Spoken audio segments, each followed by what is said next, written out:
کہ جب حضور کو طائف میں پتھر مارے گئے، تالیاں بجائی گئی، سیٹیاں بجائی گئی، دھکے دیے گئے، حضور اکرم صلی اللہ علیہ وسلم بے ہوش ہو کر گر پڑے ایک جگہ۔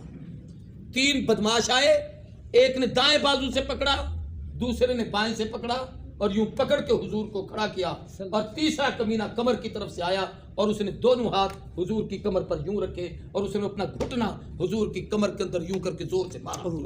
ہاتھ چھوڑے تو حضور منہ کے بل زمین پہ نیچے گرا۔ سامنے پتھر پڑا تھا، حضور کی پیشانی پہ لگا، خون نکلا، چہرہ سارا خون سے تر ہو گیا۔ آقا نے یوں آسمان کی طرف چہرہ اٹھا کے کہا، عرش والا والضحیٰ کہہ کے جس چہرے کی قسمیں اٹھا، آج دیکھ کر محمد خون سے نہا چکا۔ یہ اللہ کے نبی پر یہ کیفیت تھی۔ للہ رب العالمین والصلاة والسلام علی سید الانبیاء والمرسلین وعلی آلہ واصحابہ الطیبین الطاہرین، اما بعد، اعوذ باللہ من الشیطان الرجیم، بسم اللہ الرحمن الرحیم۔ ان الذین قالوا ربنا اللہ ثم استقاموا تتنزل علیہم الملائکہ الا تخافوا ولا تحزنوا وابشروا بالجنہ التی کنتم توعدون۔ صدق اللہ العظیم۔ اللہم صلی علی سیدنا و مولانا محمد وعلی آل سیدنا و مولانا محمد وبارک وسلم وصلی علیہ۔ انتہائی قابل قدر بزرگوں، دوستوں، بھائیوں،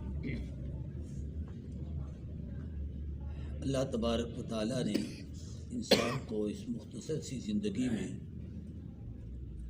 کام کی زندگی بنا کر بھیجا ہے۔ ہمارے بزرگوں میں حضرت مولانا محمد یوسف رحمۃ اللہ علیہ، جن کو تبلیغ والے حضرت جی کے نام سے یاد کرتے ہیں، ان کا انتقال یہاں پاکستان ریونڈ میں ہوا تھا اجتماع کے دوران۔ تو ان کی میت جس وقت واپس گئی انڈیا میں، تو ان کی والدہ ضعیف العمر تھی، ظاہر ہے بہت بوڑھی تھی۔ تو اپنے بیٹے کو دیکھ کر انہوں نے ایک جملہ کہا کہ بیٹے بہت کام کیا، دن رات کام کیا، صبح و شام کام کیا، اور کام کر کر کے تھک گئے ہو، اب خوب آرام کرو۔ سبحان اللہ۔ خوب آرام کرو، اب تمہیں کوئی نہیں کام کے لیے کہے گا، اور قیامت کے دن اللہ سے خوب انعام لینا۔ تو دنیا کام کا جہان، قبر آرام کا جہان، آخرت انعام کا جہان۔ لیکن جہاں جو یہاں پر جو کام کرے گا وہ قبر میں آرام کرے گا، جو قبر میں آرام کرے گا وہ آخرت میں انعام حاصل کرے گا۔ جس کا یہاں کوئی کام نہیں اس کو قبر میں کوئی آرام نہیں، اور جس کو قبر میں کوئی آرام نہیں آخرت میں اس کا کوئی انعام۔ تو یہ زندگی کام کی ہے، اور کام کے لیے اللہ نے بھیجا ہے۔ کسی سے آپ بات کر کے دیکھیں جی کیا کرتے ہو، پہلا سوال ہر آدمی سے یہ ہوتا ہے، خان صاحب کیا کرتے ہو، صوفی صاحب کیا کرتے ہو، رانا صاحب کیا کرتے ہو، چودھری صاحب کیا کرتے ہو، حاجی صاحب، ملک صاحب کیا کرتے ہو۔ تو یہ جہان کام کا، قبر آرام کا، آخرت انعام کا۔ لیکن جو یہاں کام کرے گا وہ آرام کرے گا، جس کو قبر میں آرام ملے گا اسے آخرت میں انعام ملے گا۔ جس کا یہاں کوئی کام نہیں اس کو قبر میں کوئی آرام نہیں، اور جس کو وہاں کوئی آرام نہیں اس کے لیے آگے کوئی انعام نہیں۔ یہ زندگی بڑی محدود اور مختصر ہے۔ اب بھی ہم خانپور ایک جنازے پہ گئے تو ہم جا رہے تھے، تو آگے ایک ٹرالی جا رہی تھی، اس کے پیچھے ایک لفظ لکھا ہوتا تھا۔ بعض نصیحت کی باتیں بڑی عجیب عجیب ہوتی ہیں۔ اس پہ بڑا عجیب تھا کہ موت نہ دیکھے عمرانوں تے عشق نہ پوچھے ذات، یاری لگانے کے لیے آدمی ذاتیں نہیں پوچھتا، حسن و جمال پہ مر جاتا ہے، اور موت عمر نہیں پوچھتی کہ اس کی زندگی کتنی ہو گئی، اب اس کو آنی چاہیے کہ نہیں۔ 100 150 سال تک بھی زندہ رہتے ہیں، اور جب وقت آ جائے تو بیٹھے بیٹھے آدمی کی روح نکل جاتی ہے۔ جن کے آج ہم جنازے پر گئے ہیں، عشاء کی نماز پڑھا کے آئے ہیں، خود امامت کرائی ہے، مزدور طبیعت آدمی تھے، سارا دن مزدوری کرتے تھے مسجد کے دروازے پہ، اور نماز مسجد میں مفت پڑھاتے تھے، اور پھر اس کے بعد گھر آئے ہیں، ہلکا سا کھانا کھا کے لیٹنے لگے تو بیوی کو کہا میری طبیعت نہ تھکی تھکی سی ہے، میرے اوپر کوئی کپڑا ڈال دو تاکہ میں سو جاؤں۔ وہ کہتے کچھ دیر کے بعد میں نے محسوس کیا کہ ان کے خراٹے کی آواز ہے، ورنہ وہ سوتے ہوئے ایسے خراٹے نہیں لیتے۔ دیکھا تو منہ سے جھاگ آ رہی تھی، اٹھا کے اسپتال گئے تو روح پرواز ہو گئی۔ اب یہ اس کی زندگی کا آخری عمل تھا کہ نماز پہ اس کو موت آئی ہے۔ جب نماز سے فارغ ہوئے ہیں، اس نیکی کے بعد اس کی کوئی برائی ظاہر نہیں ہوئی، اور اللہ نے اس کو اپنے پاس لے لیا۔ حدیث میں آتا ہے کما تحیون تموتون کما تموتون تحشرون، جیسی زندگی ویسی موت، جیسی موت ویسا ہے۔ اب زندگی جو دین کے کام میں گزری تھی، اسی غربت میں اللہ نے موت دی ہے، اور اسی کے ساتھ اللہ قیامت کے دن اٹھائیں گے۔ میں نے جس آیت کریمہ کا سہارا لیا ہے، اس میں ایک مسئلہ سمجھایا گیا جس کی بھاگ دوڑ میں پوری انسانیت چل رہی ہے۔ ان الذین قالوا ربنا اللہ ثم استقاموا، وہ لوگ جنہوں نے یہ کہا کہ ہمارا رب اللہ ہے، اور پھر وہ اس پر پکے ہو گئے۔ یہاں دنیا میں ساری لڑائی اسی پر ہے کہ رب کون ہے۔ اللہ کو اللہ ماننے میں کسی کا انکار نہیں، ہندو بھی اللہ کو مانتے ہیں، یہودی بھی مانتے ہیں، سکھ بھی مانتے ہیں، مجوس بھی مانتے ہیں، غیر مسلم بھی مانتے ہیں، انہوں نے بھی اللہ کا انکار نہیں کیا۔ اس کے رحمان ہونے کا بھی کسی کو انکار نہیں، اس کے رحیم ہونے کا بھی کسی کو انکار نہیں، اس کے ستار غفار جبار قہار وہاب ہونے کا بھی کسی کو انکار نہیں۔ اگر انکار ہے تو رب ہونے کا ہے۔ رب کا معنی ہے جو پالتا ہے، اس ہم سب کا چکر رب والا ہے۔ میں 3 دن کے لیے چلا گیا تو گھر کا نظام کون بچوں کو پالے گا؟ میں اگر یہ کام کروں تو وہ کام کون کرے گا؟ تجھے نوکری سے نکال دوں تو تو کہاں سے کھائے گا؟ تو میرا ملازم ہے، تیرا رب میں ہوں، میں تجھے پال رہا ہوں، بچوں کو میں پال رہا ہوں، بیوی کو میں پال رہا ہوں، گھر کو میں سنبھال رہا ہوں۔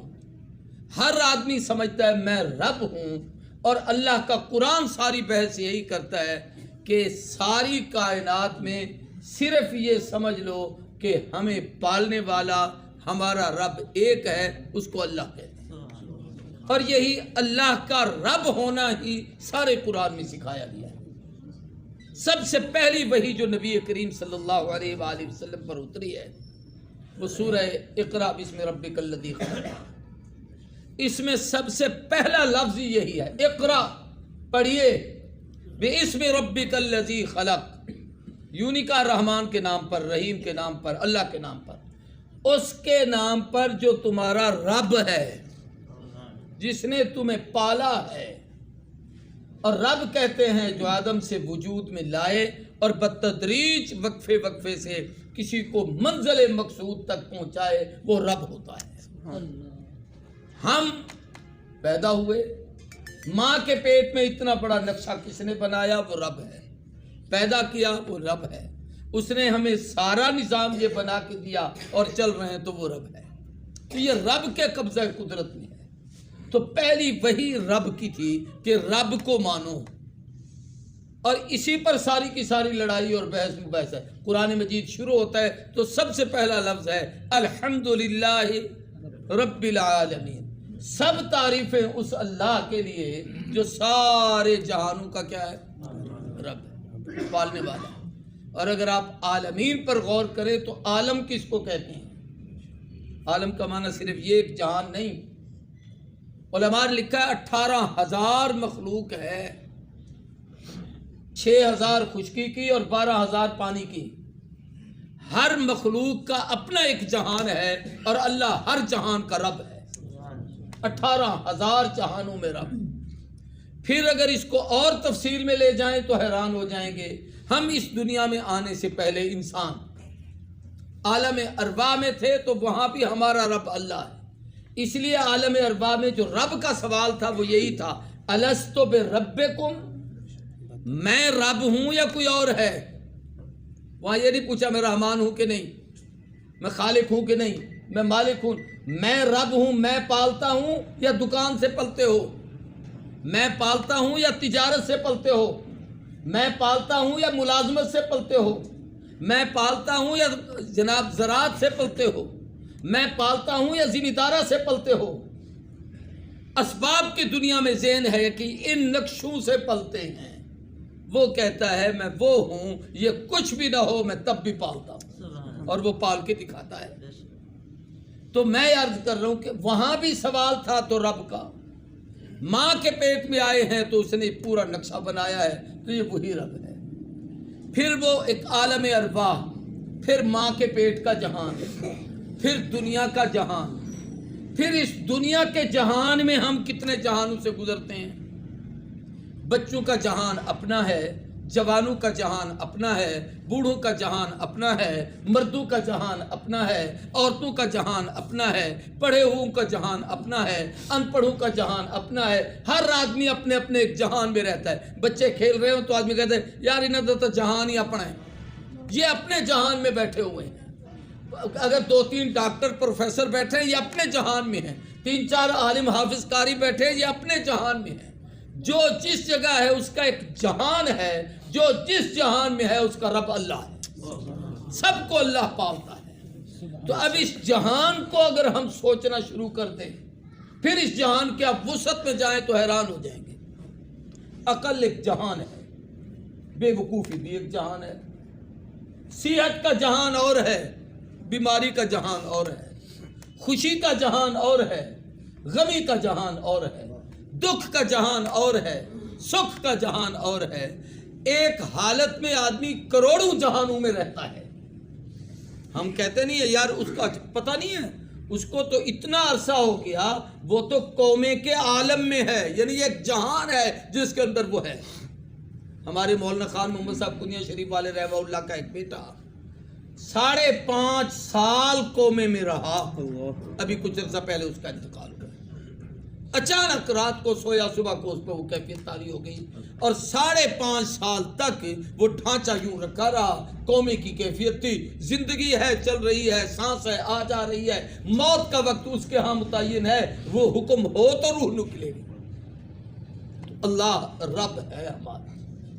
اصل ساری محنت انبیاء کی اسی ربوبیت پر ہے۔ یہی وجہ ہے کہ جس نبی کی دعوت ہے اس میں یہی رب سکھایا گیا ہے۔ قرآن مجید میں اگر ہم غور کریں تو سب سے پہلا اعلان تبلیغ جو نبی کریم صلی اللہ علیہ وسلم نے انسانیت کو دیا وہ قرآن پاک کی سورہ بقرہ کی ابتدا میں دوسرے رکوع میں ہے۔ یا ایھا الناس اعبدوا ربکم الذی خلقکم، اے لوگو اس رب کی عبادت کرو جس نے تمہیں پیدا کیا ہے۔ پہلے رب ہے، پھر اس کی تخلیق کا ذکر ہے، پھر اس نے زمین آسمان بنایا ہے، تم سے پہلو کو پیدا کیا ہے، زمین کو بچھایا ہے، آسمان کو بنایا ہے، پانی کو اتارا ہے، اس کے زمین سے پھل فروٹ سبزیاں تمہارے لیے اگائی ہیں، یہ رزق کے سارے دروازے کھولے، وہ تمہارا رب ہے۔ تمام انبیاء کی محنت، آدم علیہ السلام جو دعا مانگ رہے ہیں، ربنا ظلمنا انفسنا وَإِن لَّمْ تَغْفِرْ لَنَا وَتَرْحَمْنَا لَنَكُونَنَّ مِنَ الْخَاسِرِينَ۔ اے اللہ، اے ہمارے رب، تو ہی ہمیں پالتا ہے، ہم سے کمزوری ہوئی کہ ہم نے اپنے آپ پر وہ کیفیت جو تیرے ساتھ تعلق رکھنا چاہیے اس میں ہم سے کمزوری ہوئی ہے، ہم نے اپنے آپ کے ساتھ زیادتی کی۔ نوح علیہ السلام دعا مانگ رہے ہیں، رب لا تذر علی الارض من الکافرین دیارا، اللہ ان کافروں کو ایک کو بھی نہ چھوڑ، ان کو ختم کر دے۔ ہر نبی کی دعا، ربنا وبعث فیہم رسولا، ابراہیم علیہ السلام کی دعا، رب اشرح لی صدری ویسر لی امری، موسیٰ علیہ السلام کی دعا۔ تو ہر نبی نے اللہ کی ربوبیت کا سبق سکھایا ہے کہ اس کو مانو، وہ تمہیں پالتا ہے۔ یہاں سارا نظام اور گڑبڑ اس پلنے پر چل رہا ہے. بچے کا ذہن ہوتا ہے ماں باپ پال رہے ہیں، ملازم کا ذہن ہے مالک پال رہا ہے، جناب نوکر کا ذہن ہے کہ میں جس محکمے میں ہوں وہ محکمہ مجھے پال رہا ہے. رب کہتا ہے میں پالتا ہوں. اسباب کی دنیا میں کبھی وہ سارے سبب ختم کر دیتا ہے اور پھر ایسے جگہ سے رزق دیتا ہے جہاں سے اس کا تصور بھی نہ ہو. حضرت موسیٰ علیہ السلام نے ایک پہاڑ پر پتھر پہ آسا مارا، پھٹا، اس کے اندر سے کیڑا نکلا. اس کے منہ میں سبز رنگ کا ایک تنکا تھا جسے وہ کھا رہا، اور اس کے اللہ کی تسبیح کے وہ جملے تھے کہ کتنی عظمت والی وہ ذات ہے جس نے اس حالت میں مجھے بھلایا نہیں، وہ یہاں پر بھی مجھے رزق عطا کر رہا ہے، اور ہم اس کو کتنا بھلا دیتے ہیں. تمام انبیاء علیہ السلام نے اللہ کی ربوبیت ہی سکھائی ہے، اور یہی محنت نبی کریم صلی اللہ علیہ وسلم نے پوری امت کو سکھائی ہے. اس پر قرآن نے فرمایا الذین قالوا ربنا اللہ، جنہوں نے کہا ہمارا رب اللہ ہے، ثم استقاموا، پھر اس پر وہ جم گئے، پکے ہو گئے کہ حالات کچھ بھی ہوں اللہ کی ربوبیت کا انکار نہیں کیا. مصائب لاکھ آئے ہیں لیکن وہ اپنے مقصد سے پیچھے نہیں ہٹے. ان کے لیے اللہ کی طرف سے خیر کے فیصلے، ان کے لیے اللہ کی طرف سے مہمان نوازی ہیں. چنانچہ انبیاء علیہ السلام کی زندگیوں پر غور کریں تو حدیث میں آتا ہے اشد البلاء الانبیاء، سب سے بڑی آزمائشیں نبیوں پر آئی ہیں. ابراہیم علیہ السلام کا مقابلہ وقت کے حاکم کے ساتھ ہے، نمرود کے ساتھ. وہ خدائی کا دعویٰ دار ہے اور خلیل کا دعویٰ یہ ہے کہ تو رب نہیں، رب وہ ہے. بحث ہی رب پر تھی. موسیٰ علیہ السلام کا مقابلہ فرعون سے ہے، اس کی بھی بحث ہی تھی، انا ربکم الاعلی، میں رب ہوں، وہ نہیں ہے. اور کلیم کا حکم یہ فیصلہ یہ تھا کہ رب وہ ہے. تو ساری یہ گفتگو جو تھی وہی تھی، اور اسی پر انبیاء علیہ السلام نے محنت کی. حدیث میں آتا ہے حضور صلی اللہ علیہ وسلم نے فرمایا مجھ سے پہلے جو نبی گزرے ہیں ایسے پیغمبر بھی آئے ہیں کہ ایک نبی ایک امت، پوری زندگی محنت کی ہے، ایک آدمی نے کلمہ پڑھا ہے. اس سے ایک مسئلہ ہمیں سمجھ میں آتا ہے کہ کوئی مانے نہ مانے، ہمارا کام کرنا ہے، مایوس ہونا نہیں. بڑی پرانی بات ہے.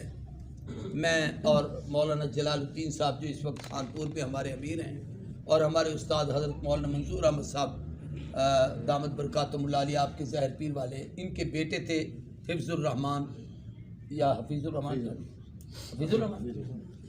ہم کٹھے ایک سے روزے پہ تھے خانپور سے نیچے کسی دیہاتی علاقے میں. شب جمعہ اس وقت ہمارا مدرسہ غریب آباد کی پھاٹک کے ساتھ پرانا مرکز ہوتا تھا، وہاں ہم جماعت میں گئے ہوئے تھے. تپتی دوپہر کی دھوپ میں خصوصی گشت پہ جیسے ساتھیوں کو بھیجتے ہیں، ہمیں ایک جگہ بھیجا گیا تو ایک ضعیف العمر آدمی، اتنا بوڑھا یہاں کوئی نہیں ہے، یہ تو ویسے ہی جوان بیٹھا ہے ماشاءاللہ، اتنا بوڑھا نہیں، وہ بول ہی نہیں سکتا تھا. تو وہ بالکل نحیف ضعیف کمزور، لیکن اپنی زمین میں بیٹھ کے سارے سرے کے آدم دروگڑے لیدا بیٹھا، زمین کو صاف کر رہا تھا، اس کے گھاس پھوس نکال رہا تھا. جا کے اسے ملے، وہی بات کرنی تھی کہ بھائی مسجد میں ساتھی آئے ہوئے ہیں، دین کی بات ہے یار، تھوڑا سا وقت نکال لو. سر نیچے ہے، کام وہی کر رہا ہے، بیٹھے بیٹھے کہتا ہے سارا سر نہ کھو، بنجو اپنا کام کرو، میں جو جلنا ہے تو آدھا پیو کرے سے. ایمانداری کی میں اپنی کیفیت بتاؤں، میں نے کہا اللہ نے کوئی ہمارے ذمہ لگایا ہے کہ ہم ان کی منتیں کریں؟ جو آدمی اس طرز پہ جواب دے رہا ہے، ہمیں کیا ضرورت ہے اس کے پیچھے لگنے کی؟ لیکن جو ہمارے اس وقت امیر تھے یہی تھے، مولانا جلال الدین صاحب. فرمایا اللہ کے نبی نے تو کسی کے متعلق یوں نہیں کہا تھا کہ یہ میرے ذمہ ہے کہ میں اس کی محنت کروں. حضور تو ایک ایک کے دروازے پہ کتنی دفعہ دل کی کیفیت آدمی کی بدل گئی کہ واقعی یہ ہماری ذمہ داری ہے کہ اس کو سمجھانا ہے. تو میں یہ عرض کر رہا ہوں کہ حضور نے فرمایا سب سے زیادہ اس میدان میں تکلیفیں انبیاء علیہ السلام کو ملی. پھر جو نبی کہ جتنا قریب رہا آزمائشوں میں اتنا زیادہ آیا. حتیٰ کہ حدیث میں آتا ہے حضور صلی اللہ علیہ وسلم نے فرمایا ایسے انبیاء علیہ السلام بھی گزرے ہیں کہ جن کو پکڑ کر باندھ کر جلتے ہوئے تندوروں میں ڈال کر اوپر ڈھکن دے کے بند کر دیا گیا اور وہیں اندر وہ اللہ کو پیارے ہو. اللہ.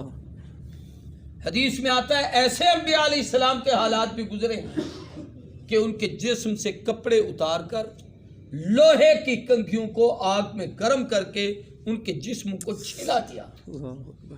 لیکن کوئی آدمی اپنے اس مشن سے جس پر اللہ نے اسے کھڑا کیا ثم استقاموا اس مضبوطی سے کھڑے رہے کہ جان کے چمڑے ادھر گئے ہیں لیکن اپنے کام سے پیچھے نہیں ہٹے. اور یہی محنت رحمت کونین امام الانبیاء رسول اللہ صلی اللہ علیہ وسلم نے اس امت کے سپرد کی کہ نبوت حضور پر ختم ہے. قیامت تک حضور کی ختم نبوت کے صدقے سے یہ امت کی ذمہ داری ہے. نبی کریم صلی اللہ علیہ وسلم احد کے میدان میں ہیں. اتنی تکلیف ہوئی ہے کہ پاؤں مبارک میں جو جوتا تھا وہ خون سے اتنا تر ہو گیا نالین پاک کہ آپ اسے اتار نہیں سکتے تھے. وہ اتنا جم گیا تھا کہ خون پاؤں سے جوتا مبارک جدا نہیں ہوتا تھا. طائف میں رسول اللہ صلی اللہ علیہ وسلم کو جو پتھر لگے، حضرت شیخ الحدیث کی کتاب یہ فضائل اعمال جو پڑھتے ہیں نا، اس میں حکایات صحابہ رات کو اپنے بچوں کو گھروں میں بیٹھ کر روزانہ سنایا کرو صحابہ کی قصے، پتہ چلے ان کی زندگی کیسی تھی. پہلا واقعہ اس کے اندر یہی ہے کہ جب حضور کو طائف میں پتھر مارے گئے، تالیاں بجائی گئی، سیٹیاں بجائی گئی، دھکے دیے گئے، حضور اکرم صلی اللہ علیہ وسلم بے ہوش ہو کر گر پڑے ایک جگہ. 3 بدماش آئے، ایک نے دائیں بازو سے پکڑا، دوسرے نے بائیں سے پکڑا اور یوں پکڑ کے حضور کو کھڑا کیا، اور تیسرا کمینہ کمر کی طرف سے آیا اور اس نے دونوں ہاتھ حضور کی کمر پر یوں رکھے اور اس نے اپنا گھٹنا حضور کی کمر کے اندر یوں کر کے زور سے مارا. اللہ. ہاتھ چھوڑے تو حضور منہ کے بل زمین پہ نیچے گرا. سامنے پتھر پڑا تھا، حضور کی پیشانی پہ لگا، خون نکلا، چہرہ سارا خون سے تر ہو گیا. آقا نے یوں آسمان کی طرف چہرہ اٹھا کے کارش والا والضحیٰ کہہ کے جس چہرے کی قسمیں اٹھائے، آج دیکھ کر محمد خون سے نہا چکا. یہ اللہ کے نبی پر یہ کیفیت تھی. اور جب یہ استقامت آتی ہے تو پھر مدد کیسی آتی ہے. عداس نینوائی ایک عیسائی تھے نینوا کے علاقے، وہ اسی موقع پہ مسلمان ہوئے. جنات کی پوری ایک جماعت اس موقع پر مسلمان ہوئی کہ جب تم انسان نہیں کرو گے خدا جنوں سے کام لے گا، مسلمان نہیں کرو گے تو ہندو سے کام لے گا، تم اپنے نہیں کام کرو گے تو خدا غیروں سے کام لے گا، آنکھوں والے نہیں کرو گے تو خدا اندھوں سے کام لے گا. آپ کے پاکستان میں بڑے بڑے لوگ آنکھوں سے نبینے، قاری انیب مرحوم آنکھوں سے نبینے سے بہت بڑے مبلغ تھے. حافظ اللہ وسائے آپ کے ڈیرہ غازی خان میں آنکھوں سے نبینے تھے، 3-3, 5-5, 6-6 گھنٹے گفتگو کرتے تھے، دین کے بڑے دائی تھے. آپ کے یہاں مولانا منظور صاحب کے مدرسے میں ایک استاد پڑھاتے تھے بڑی داڑھی والے ہیں، یا اللہ کو کہہ رہے ہو گئے ہیں؟ اچھا ماشاءاللہ. آنکھوں سے نبینا پوری زندگی قرآن پڑھاتے گزر گئی. قاری فتح محمد پانی پتی آنکھوں سے نبینا مکے اور مدینہ شیخ سبیل اور شیخ عبدالعزیز کا استاد قرآن کا. جب آنکھوں والے چھوڑیں گے اللہ اندھوں سے نبینوں سے کام لے گا. زبان والے چھوڑیں گے خدا گونگو کو دین کی توفیق دے گا، ان سے کام لے گا. دنیا والے چھوڑیں گے اللہ تعالیٰ فقیروں کا اس کے لیے کھڑا کر دے گا. بلال سرمایہ دار تھے، حبشے کا غلام ہے اور بکتا ہوا غلام ہے. اور سیدنا ابو بکر صدیق رضی اللہ تعالیٰ کہتے ہیں میں باہر گیا تو جا کے دیکھا کہ 2-4 آدمی ہیں اور امیہ بھی ساتھ ہے جس کا وہ غلام تھے، الٹا لٹایا ہوا ہے اور اس کی کمر پر کھڑے ہو کر سیدنا بلال کو لتاڑ رہے ہیں اور نیچے سنگریزے پڑے ہوئے ہیں. وہ پتھر اس کے سینے میں چبھ رہے ہیں، منہ سے زبان نکلی ہوئی ہے، آنکھوں سے آنسو جاری ہیں. اور میں انہیں کہتا ہوں یار اس کے بدلے جو چاہو پیسے لے لو، اس کو آزاد کر دو. پیسے بھی طے ہوئے اور ان کے پاس ایک غلام تھا وہ بھی طے ہوا. اتنے پیسے دے دو، اپنا غلام لو، یہ لے لو. امیہ کہنے لگا بلال بھی، اس کا نام ہلال تھا، ہلال بھی لے رہا ہوں، 2000 بھی لے رہا ہوں، حبشی کالا دے رہا ہوں، بڑا نقصان کا سودا کر رہے ہو. ابو بکر صدیق کہنے لگے کفر اور دولت دے رہا ہوں، ایمان لے رہا ہوں، بڑا کامیاب سودا کر رہا ہوں. کہ مومن لیا ہے عام ایمان والا نہیں، جو چلتا زمین پہ ہے اس کے پاؤں کی آہٹ جنت میں سنائی دیتی ہے۔ تو میں عرض کر رہا ہوں کہ نبی کریم صلی اللہ علیہ وسلم نے اس پر کتنی محنت کی امت میں۔ حضرت ابوبکر صدیق رضی اللہ تعالیٰ عنہ نے کئی غلاموں کو خرید کر آزاد کیا، ان میں ایک غلام کا نام ابو فقیہ ہے، یہ بھی حضرت ابوبکر صدیق کے غلام ہیں۔ فرماتے میں کیا دیکھتا ہوں کہ اسے لتاڑا جا رہا ہے، اور میں نے انہیں کہا کہ یار اللہ کا بندہ تو ہے نا، انسان تو ہے، مخلوق ہونے کے ناطے ترس کرو، کوئی کتا بلا مر رہا ہو تو تم اس کے منہ میں پانی ڈالتے ہو، یہ تو انسان ہے۔ انہوں نے کہا یہ کلمہ چھوڑے گا اپنے نبی کا یا اپنی جان دے گا؟ میں نے منت کی، انہوں نے نہ مانی، تو ابو بکر کہتے ہیں میرے سامنے انہوں نے نہ کمر پہ اتنی چھلانگیں لگائیں کہ کڑاک کر کے اس کی پسلیاں ٹوٹی۔ اللہ اکبر۔ میں نے کہا یار منہ مانگی قیمت لے لو، اسے آزاد کر دو۔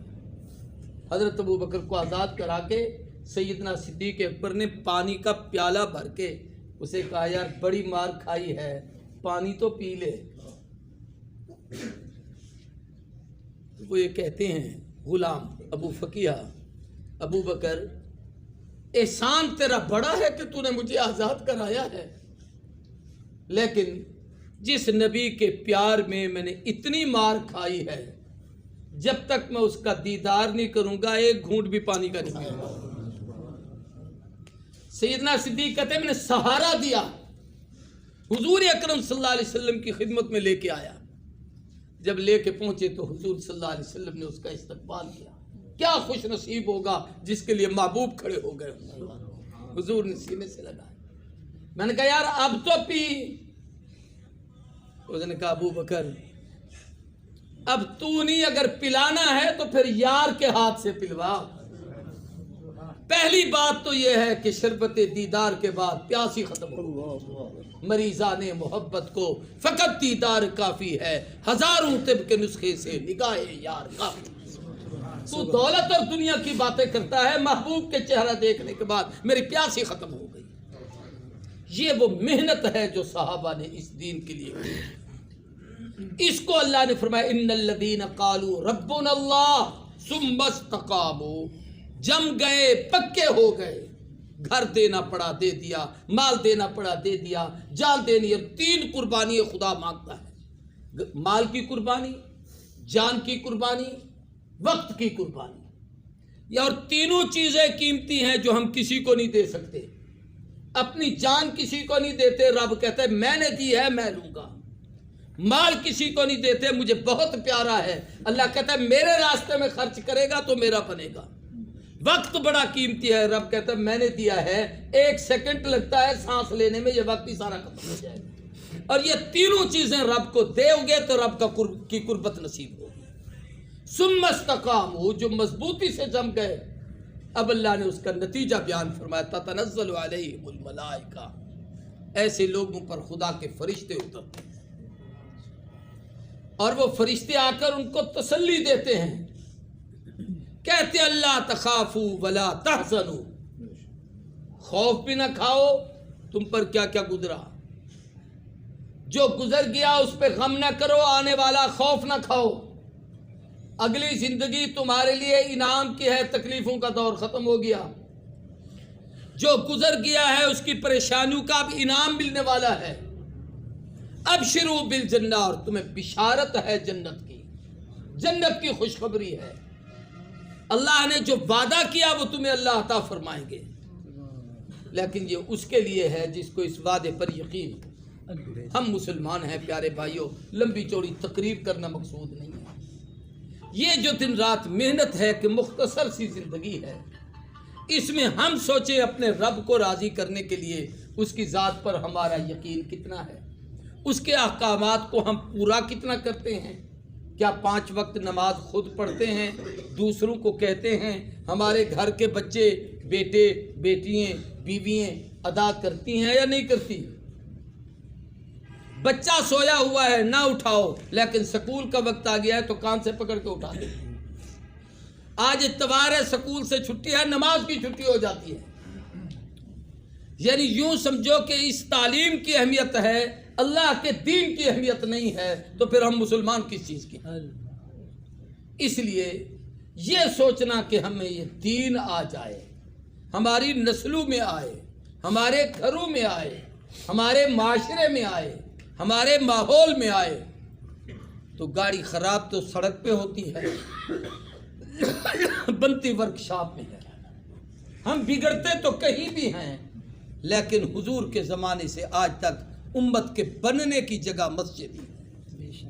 یہ وہ جگہ ہے جہاں جو آ جاتا ہے وہ اللہ کی امان میں ہوتا ہے۔ اس لیے آداب مسجد سکھائے گئے ہیں کہ مسجد میں لڑا نہ کرو، مسجد میں شور نہ کیا کرو، مسجد میں دنیا کی باتیں نہ کیا کرو۔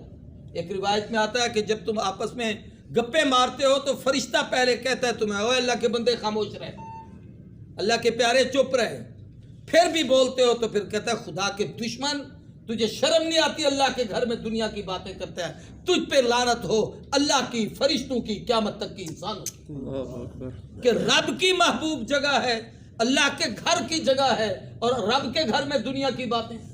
اس لیے تبلیغ والے دنیا کے ماحول سے نکال کر اس ماحول میں لاتے ہیں تاکہ ہم اپنی زندگی کو بدلیں، اور کتنی باقی ہے یہ کسی کو پتہ نہیں، لیکن اللہ جزائے خیر دے۔ اللہ کا کرم ہوتا ہے جب بعض دفعہ اللہ قبول کرتے ہیں نا جی۔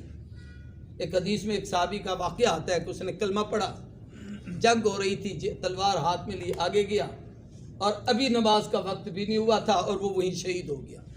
حضور نے فرمایا سب سے زیادہ قریب ترین جنت کا راستہ اس آدمی نے دیکھا ہے کہ کلمہ پڑھا ہے، نہ نماز، نہ روزہ، نہ حج، نہ زکوٰۃ، نہ کوئی عمل اس کے ذمے، اور فوراً کلمہ پڑھنے کے بعد نبی کی اطاعت میں آگے چلا ہے اور اس کو موت آئی ہے، سیدھا جنت میں گیا۔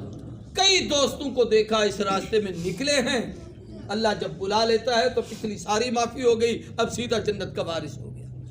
توبہ کا موقع یہاں ملتا ہے، ذکر کا موقع یہاں ملتا ہے، اللہ سے لاؤ لگانے کا موقع یہاں ملتا ہے۔ تو میرے پیارے بھائی اور دوستو، آپ حضرات ماشاءاللہ اتنی تعداد میں جمع ہیں، ہمارے علماء حضرات کی خانپور سے جماعت آئی، اس میں کافی دوست علماء بیٹھے ہیں، تو آج یہاں پروگرام تھا اور گشت بھی ہوا، آپ حضرات بھی تشریف لائے۔ صرف آپ سے اتنی گزارش ہے کہ ہم سے روزے والے ہیں، ترتیب تو بزرگوں کی ہے نا کہ 4 مہینے لگاؤ، چلے لگاؤ، لیکن وہ آدمی کہتے ہیں بھی جتنا خود کرو اتنا تو کسی کو کہہ دو، تو ہم سے روزے کے ہیں۔ اس پورے مجمع میں ہمیں اس جمعرات کل سے 1 سے روزے کی جماعت چاہیے، 10 آدمی نقد تیار ہو جائیں جو کل سے 3 دن اللہ کے راستے میں لگا۔